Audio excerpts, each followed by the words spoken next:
बिस्मिल्लाहिर्रहमानिर्रहीम। अस्सलाम वालेकुम।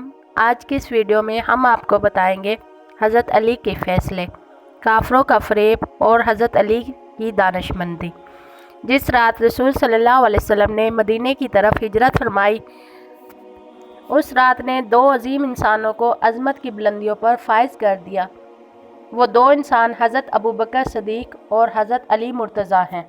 हज़ूर सल्लल्लाहु अलैहि वसल्लम ने हज़रत अबू बकर सदीक़ को अपने हमरा लेकर सफ़र फरमाया तो गोया अल्लाह की इमानत अबू बकर सदीक़ के हिस्से में आई, जबकि लोगों की वो इमानतें जो हज़रत सल्लल्लाहु अलैहि वसल्लम के पास थी वो हज़रत अली मुर्तज़ा के सपुर्द की, ताकि आप रज़ियल्लाहु तआला अन्हु इन इमानतों को साहबाने इमानत तक पहुँचाएँ। सुबह को मक्के में एक अजीब वाक़या पेश आया। हुआ यूं कि हंज़ला बिन अबी सफ़ियान ने उमैर बिन वाइल सकफ़ा को बुलाया और उससे कहा कि अली इब्न तालिब के पास जाओ, इससे 80 मिस्काल सोने का दावा करो, क्योंकि मैंने मिस्काल सोना मोहम्मद सल्लल्लाहु अलैहि वसल्लम के पास बतौर अमानत रखा हुआ था। हज़रत मोहम्मद सल्लल्लाहु अलैहि वसल्लम मदीने की तरफ कूच कर गए हैं और अली रज़ियल्लाहु तआला अन्हु इनके वकील हैं। जाकर कहो, आप मेरी इमानत मुझे वापस कीजिए। अगर अली तुमसे गवाह तलब करेंगे तो हमारी गवाही कुरैश की तमाम जमात देगी। तेरे इस काम के बदले में तुझे अपनी माँ हिंदा का मिस्काल गुलोबंद तुझे देता हूँ। उमैर बिन वाइल ने हज़रत अली रज़ियल्लाहु तआला अन्हु के पास आकर इमानत का दावा किया। हज़रत अली ने इससे इमानत की निशानी तलब की। उसने बताई। इसके बाद आप रज़ियल्लाहु तआला अन्हु ने इमानती सामान में से तलाश किया तो कहीं इसके आसार भी ना मिले, जबकि हर इमानत पर उसके मालिक का नाम लिखा हुआ था और इसमें उमैर का नाम कहीं भी दर्ज ना था।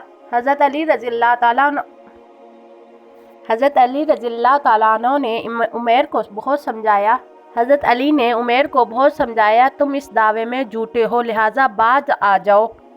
अगर इसे समझाने का कोई फ़ायदा ना हुआ और वो अपनी ज़िद पर अड़ा रहा, उसने कहा, मेरे चंद गवाह हैं, अबू जहल, उसका बेटा उकरमा, उकबा बिन मईत, अबू सफ़ियान और उसका बेटा हंज़ला मेरी गवाही के लिए हाजिर है। झूठी गवाहियाँ। हज़रत अली अच्छी तरह जान गए कि उनका सिर्फ फ़रेब है, चुनाचा आपने फरमाया कि गवाहों को खाना काबा में हाजिर किया जाए। फिर आपने उमैर को ऐसी जगह तलब किया गवाह उमैर की बात ना सुन सके।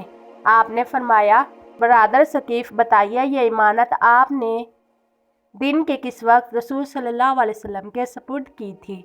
उसने कहा, दोपहर के वक्त रसूल खुदा ने मेरे हाथ से ली थी और अपने गुलाम के हवाले की थी। इसके बाद आपने अबू जहल को तलब किया, लेकिन उसने गवाही देने से इनकार कर दिया और कहा, मुझ पर गवाही देना कोई फ़र्ज़ तो नहीं है।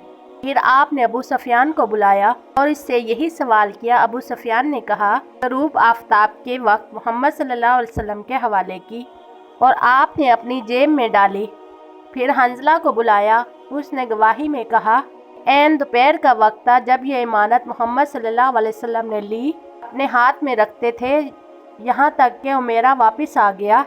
फिर उकबा को बुलाया, उससे सवाल किया। उकबा ने जवाब में कहा, मोहम्मद सल्लल्लाहु अलैहि वसल्लम ने यह इमानत असर के वक्त ली और फ़ौरन इसे अपने घर भेज दिया।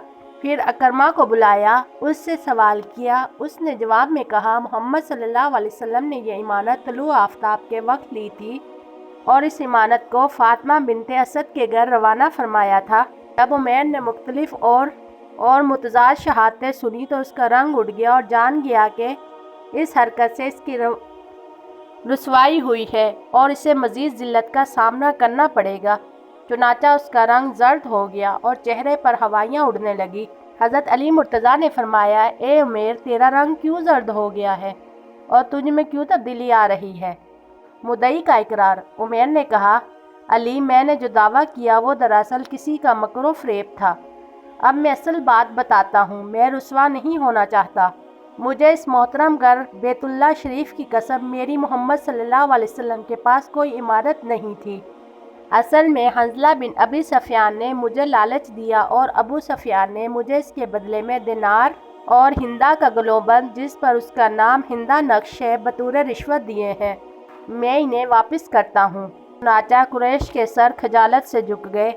इस वक्त अली मुर्तज़ा ने फरमाया, वो तलवार लाई जाए जो गोशा खाना में मौजूद है। चुनाचा आपने वो तलवार ली और अबू सफियान के सामने रखी और फरमाया कि इस तलवार को पहचानते हो? अबू सफियान और उसके गिरोह ने कहा, हाँ, ये तलवार हंज़ला की है। ये वो तलवार है जो चोरी हो चुकी है। हज़रत ने फरमाया, हाँ, ये तलवार हंज़ला की है, लेकिन इसे किसी ने चुराया नहीं है। बईद है कि तुम्हारा मकर फ़रेब मुझ पर कारगर हो।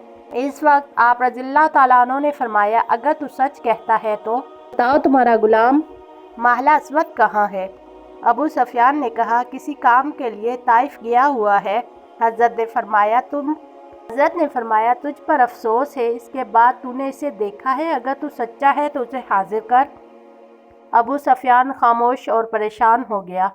इसके बाद आप रज़ियल्लाहु ताला अन्हु ने सरदाने कुरैश के 10 गुलामों को हुक्म दिया कि अबू सफियान के साथ जाएं और ज़मीन के फला टुकड़े पर गरा खोदें, हज़बु महला को बाहर लाएं, खाना काबा के साथ लटकाएं। लोग इकट्ठे हो गए और इस कत्ल के सबब का सवाल करने लगे। अली ने फरमाया, हंज़ला और अबू सफियान ने इसे रिश्वत दी थी और इससे कहा था कि अगर तू अली को कत्ल कर देगा तो हम तुझे आज़ाद कर देंगे। वो इस पर आमादा हो गया। हंज़ला ने इसको तलवार दी, अंधेरे में छुप कर बैठ गया कि मुझे कत्ल करे। जब मैं इसके करीब गया, खड़ा हुआ था कि तलवार मेरे सर पर वार करे। मैंने इससे तलवार खींच ली और एक ज़रब से उससे कत्ल कर दिया और यूं इसके मकरो फ़रेब का कोई नतीजा बरामद ना हो सका। उमैर ने जब ये दास्तान सुनी तो उसका दिल नूर इस्लाम से रोशन हो गया और उससे कहा, अशहदु अल्ला इलाहा इल्लल्लाहु व अशहदु अन्ना मुहम्मदर रसूलुल्लाह। हज़रत अली रज़ियल्लाहु ताला अन्हु इस वाक़े के बाद हिजरत फरमाकर मदीने चले गए। वीडियो अच्छी लगी हो तो लाइक और सब्सक्राइब करें। शुक्रिया।